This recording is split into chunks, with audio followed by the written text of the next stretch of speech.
y no te voy a negar. Adentro bajito y yo me pide suavecito. Baila bebé que yo no me quito. Tengo un truco y un meneíto. Los domingos. Pengertian ekonomi internasional. Ekonomi internasional merupakan salah satu cabang dari ilmu ekonomi yang memiliki peran penting dalam memahami interaksi dan hubungan ekonomi yang terjadi antar negara di seluruh dunia. Menurut Sawyer dan Sprinkle, 2022, ekonomi internasional adalah ilmu yang mempelajari seluk-beluk yang muncul dari aktivitas perdagangan internasional, investasi, serta transaksi antar negara yang terjadi dalam dunia nyata. Tujuan ekonomi internasional: menganalisis manfaat perdagangan internasional. Menurut Sawyer Sprinkle, 2020, perdagangan internasional memberi peluang bagi negara untuk memanfaatkan keunggulan komparatif. Negara bisa menjual produk ke luar negeri, ekspor, dan membeli barang yang sulit diproduksi, impor. Hasilnya, produksi meningkat, pasar meluas, pendapatan nasional naik, serta masyarakat menikmati harga lebih terjangkau dan barang lebih beragam. Ruang lingkup ekonomi internasional mencakup seluruh aktivitas ekonomi yang melibatkan hubungan antar negara, baik dalam bentuk pertukaran barang dan jasa, arus modal, pergerakan tenaga kerja, maupun penerapan kebijakan ekonomi lintas batas. Dalam konteks perdagangan internasional Indonesia, terdapat 4 faktor utama yang secara signifikan memengaruhi kinerja dan permasalahan dalam aktivitas perdagangan lintas negara, yaitu nilai tukar, exchange rate, yang mencerminkan kekuatan mata uang domestik terhadap mata uang asing, tingkat inflasi, inflation rate, yang menunjukkan laju kenaikan harga barang dan jasa. Secara umum, efektivitas pemerintahan, government effectiveness, yang mengukur kemampuan pemerintah dalam menerapkan kebijakan ekonomi yang tepat dan efisien, serta keterbukaan perdagangan, trade openness, yang menggambarkan sejauh mana perekonomian suatu negara terintegrasi dengan sistem ekonomi global. Suryanto Kurniati, 2022. Permasalahan ekonomi internasional tidak hanya disebabkan oleh pandemi COVID-19 atau krisis global yang bersifat temporer semata, tetapi merupakan hasil dari kombinasi kompleks berbagai faktor struktural yang sudah mengakar dalam sistem ekonomi, kebijakan ekonomi yang tidak tepat atau tidak konsisten dari pemerintah, dan ketergantungan timbal balik antar negara dalam sistem ekonomi global yang semakin terintegrasi. Astuti, 2023. Guncangan eksternal, external shocks. Guncangan eksternal merupakan faktor dominan yang memicu instabilitas ekonomi internasional dengan dampak luas dan mendalam. Bentuknya beragam, mulai dari krisis keuangan global, krisis Asia 1997 hingga 1998, krisis global 2008 hingga 2009, konflik bersenjata yang mengganggu jalur perdagangan dan pasokan energi, pandemi global seperti COVID-19 yang melumpuhkan aktivitas ekonomi, hingga perubahan drastis harga komoditas dunia yang mempengaruhi pendapatan negara pengekspor dan biaya produksi negara pengimpor. Masalah impor buah musiman di Indonesia. Indonesia punya masalah serius dengan impor buah-buahan seperti apel, anggur, jeruk, dan pir, padahal kita sebenarnya bisa menanamnya sendiri. Alessandro, 2023. Impor jauh lebih besar dari ekspor. Indonesia lebih banyak impor buah daripada ekspor.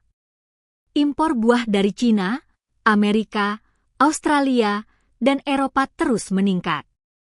Akibatnya defisit perdagangan membesar, cadangan dolar berkurang, nilai rupiah melemah, dan ekonomi jadi rentan terhadap guncangan dari luar. Alessandro, 2023. ketergantungan pada buah impor. Meskipun Indonesia negara agraris dengan iklim tropis yang bagus untuk pertanian, kita masih sangat bergantung impor buah. Penyebabnya, kita tidak punya bibit unggul yang bagus, kualitas buah lokal rendah, dan teknologi pertanian masih tradisional. Akibatnya, buah lokal kalah bersaing dengan buah impor yang lebih bagus dan murah. Dalam jangka panjang, ini melemahkan sektor pertanian kita dan mengancam kedaulatan pangan nasional. Alessandro, 2023. Jenis-jenis masalah ekonomi internasional saat ini. Istilah masalah ekonomi internasional merujuk pada berbagai tantangan, hambatan, atau gangguan yang muncul dalam hubungan ekonomi antar negara, seperti perdagangan, investasi, keuangan internasional, nilai tukar, tenaga kerja, hingga kebijakan global. 1. Ketidakseimbangan neraca perdagangan global. Salah satu masalah terbesar dalam ekonomi internasional adalah ketidakseimbangan ekspor dan impor antar negara. Negara seperti Tiongkok dan Jerman mengalami surplus perdagangan besar, sedangkan Amerika Serikat dan banyak negara berkembang mengalami defisit. Ketidakseimbangan ini memicu tekanan terhadap nilai tukar, proteksionisme, dan ketegangan geopolitik. Di sisi lain, negara yang defisit sering bergantung pada utang luar negeri untuk membiayai kekurangan transaksi internasional. 2. Fluktuasi nilai tukar dan ketidakstabilan keuangan. Perubahan nilai tukar yang tajam dapat mengguncang perdagangan internasional dan arus investasi. Negara berkembang sangat rentan karena sering mengalami capital flight, pelarian modal. Ketika investor global kehilangan kepercayaan, nilai tukar jatuh, inflasi meningkat, dan biaya impor naik. Hal ini terlihat nyata pada krisis Turki, 2018, Sri Lanka, 2022, dan Argentina, berulang kali. Dampak masalah ekonomi internasional terhadap dunia dan Indonesia. Jadi teman-teman secara umum, masalah-masalah ekonomi global ini nggak cuma dirasain oleh negara besar aja, tapi juga negara berkembang kayak Indonesia. Karena ekonomi dunia itu saling terhubung, kalau satu kena guncangan, negara lain pasti ikut terdampak. Dampak terhadap dunia. Nah, yang pertama, kita bahas dulu dampak terhadap dunia. Sekarang ini ekonomi global lagi mengalami perlambatan pertumbuhan. Penyebabnya banyak, mulai dari krisis energi, perang Rusia-Ukraina, sampai inflasi yang tinggi di banyak negara. Harga minyak, gas, dan bahan makanan naik, sedangkan daya beli masyarakat turun. Akibatnya, banyak negara mengalami penurunan produksi dan investasi juga ikut melambat. Lalu ada juga fluktuasi harga komoditas internasional, kayak minyak dan pangan. Nah, ketika harga-harga ini naik turun secara ekstrim, stabilitas ekonomi dunia jadi terganggu. Negara yang bergantung pada impor bahan pangan atau energi biasanya paling kena dampaknya karena biaya produksinya jadi makin mahal. Selanjutnya, gangguan rantai pasok global juga jadi masalah besar. Waktu pandemi, banyak negara menutup pelabuhan dan pabrik, akhirnya pasokan barang ke pasar dunia terhambat. Setelah itu ditambah lagi dengan konflik Rusia-Ukraina yang makin memperparah kelangkaan energi dan pangan. Hasilnya, banyak barang langka, harga naik, dan inflasi meningkat di mana-mana. Selain itu, muncul juga yang namanya krisis keuangan lintas negara. Karena ekonomi dunia saling terhubung, kalau ada krisis di satu negara, bisa cepat sekali menyebar ke negara lain. Contohnya, kalau Amerika Serikat menaikkan suku bunga, modal asing dari negara berkembang langsung kabur ke sana, nilai tukar negara-negara lain jadi melemah, dan ekonomi mereka ikut goyah. Dan yang terakhir, kesenjangan antar negara makin melebar. Negara maju bisa cepat pulih dari krisis karena punya dana besar dan teknologi tinggi, sedangkan negara berkembang tertinggal karena sumber dayanya terbatas. Akibatnya, jurang antara negara kaya dan miskin makin jauh, dan ini bisa memicu ketidakstabilan ekonomi global ke depannya. Dampak terhadap Indonesia. Sekarang kita lihat dampaknya ke Indonesia. Karena ekonomi Indonesia juga terhubung dengan dunia, otomatis kita ikut kena imbasnya. Yang pertama, nilai tukar rupiah sering melemah akibat ketidakpastian global dan arus modal asing yang keluar. Kalau dolar naik, otomatis harga barang impor juga ikut naik, dan itu bisa bikin inflasi dalam negeri meningkat. Yang kedua, ekspor Indonesia menurun, terutama untuk komoditas besar seperti batu bara, minyak sawit, dan besi baja. Soalnya permintaan dari negara mitra dagang seperti Tiongkok dan Amerika lagi turun karena ekonominya juga melambat. Akibatnya, pendapatan negara dari ekspor berkurang, dan beberapa industri besar harus mengurangi produksi bahkan sampai melakukan PHK.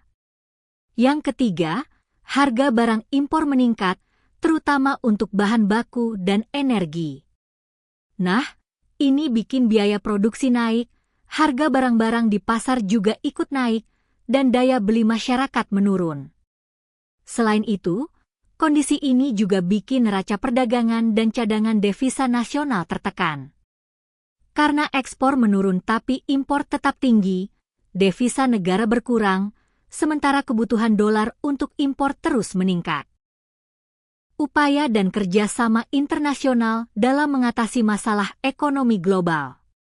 Jadi teman-teman, karena masalah ekonomi internasional ini dampaknya luas sekali dan saling berhubungan antar negara, maka penyelesaiannya juga harus dilakukan bersama-sama, nggak bisa cuma satu negara aja yang kerja sendiri. Upaya di tingkat dunia. Nah, dari sisi dunia dulu, banyak sekali lembaga internasional yang berperan penting, misalnya ada IMF, World Bank, dan WTO. 1. IMF, International Monetary Fund, biasanya bantu negara yang lagi krisis keuangan dengan kasih pinjaman dan saran kebijakan biar ekonominya stabil lagi. 2. World Bank lebih fokus ke pembangunan jangka panjang, kayak bantu pendanaan untuk infrastruktur, pendidikan, sama energi. 3. Kalau WTO, World Trade Organization, tugasnya menjaga perdagangan antar negara supaya tetap adil dan gak ada negara yang seenaknya pasang tarif tinggi. Selain itu, ada juga kerjasama regional, contohnya ASEAN, Association of Southeast Asian Nations, AFTA, ASEAN Free Trade Area, dan RCEP, Regional Comprehensive Economic Partnership. Nah, ini tujuannya biar negara-negara di Asia bisa saling dukung lewat perdagangan, menurunkan tarif impor, dan memperluas pasar ekspor. Lalu ada juga forum besar seperti G20, Group of 20, dan PBB, Perserikatan Bangsa-Bangsa, tempat negara maju dan berkembang ngumpul bareng buat nyusun kebijakan global, mulai dari masalah ekonomi, energi, sampai perubahan iklim. Terakhir, dunia sekarang lagi gencar banget mendorong ekonomi hijau dan digitalisasi global. Jadi, pembangunan tetap jalan tapi lebih ramah lingkungan dan bisa mengikuti kemajuan teknologi. Upaya yang dilakukan Indonesia. Kalau dari sisi Indonesia, Indonesia juga nggak tinggal diam. Indonesia aktif ikut di berbagai forum internasional seperti G20, ASEAN, dan APEC buat memperjuangkan kepentingan ekonomi negara berkembang. Waktu Indonesia jadi tuan rumah G20 kemarin, kita fokus pada 3 hal besar, yaitu kesehatan global, transformasi digital, dan transisi energi berkelanjutan. Selain itu, Indonesia juga menjalin kerjasama dagang bilateral dan regional, contohnya AICEPA, Indonesia-Australia Comprehensive Economic Partnership Agreement, sama Australia, ICASEPA, Indonesia-Korea Comprehensive Economic Partnership Agreement, sama Korea Selatan, dan AFTA, ASEAN-China Free Trade Area, sama Tiongkok. Tujuannya biar produk Indonesia bisa lebih mudah masuk ke pasar luar negeri dan menarik investasi asing. Terus, di dalam negeri sendiri pemerintah juga berupaya meningkatkan daya saing nasional lewat industrialisasi dan digitalisasi, contohnya dengan program Making Indonesia 4, 4.0 buat memperkuat industri manufaktur dan juga mendorong ekonomi digital supaya UMKM bisa bersaing di pasar global. Nah baiklah, sekarang kami akan menjelaskan studi kasus yang kami ambil, yaitu tentang Perang AS, Cina Jilid Baru, kedelai jadi amunisi politik Trump. Pada studi kasus ini membahas ketegangan ekonomi antara Amerika Serikat dan Tiongkok akibat kebijakan perdagangan. Komoditas kedelai menjadi senjata utama dalam konflik ini, di mana pemerintahan Donald Trump menaikkan tarif impor dari Cina, dan Cina membalas dengan menurunkan impor kedelai dari AS. Kebijakan saling balas tersebut membuat petani kedelai Amerika merugi dan memicu ketidakstabilan harga serta pasokan kedelai di pasar global, menunjukkan bahwa keputusan politik negara besar dapat mengguncang perdagangan dunia. Perang dagang AS Tiongkok menjadi contoh nyata masalah ekonomi internasional akibat kebijakan proteksionisme yang menghambat perdagangan global. Konflik ini mengganggu arus perdagangan dunia dan menimbulkan ketidakpastian ekonomi. Dampaknya terasa di Indonesia melalui kenaikan harga kedelai impor yang menekan industri tahu tempe serta fluktuasi nilai tukar rupiah yang memengaruhi ekspor nasional. Baiklah, sekian dari penjelasan kami, terima kasih.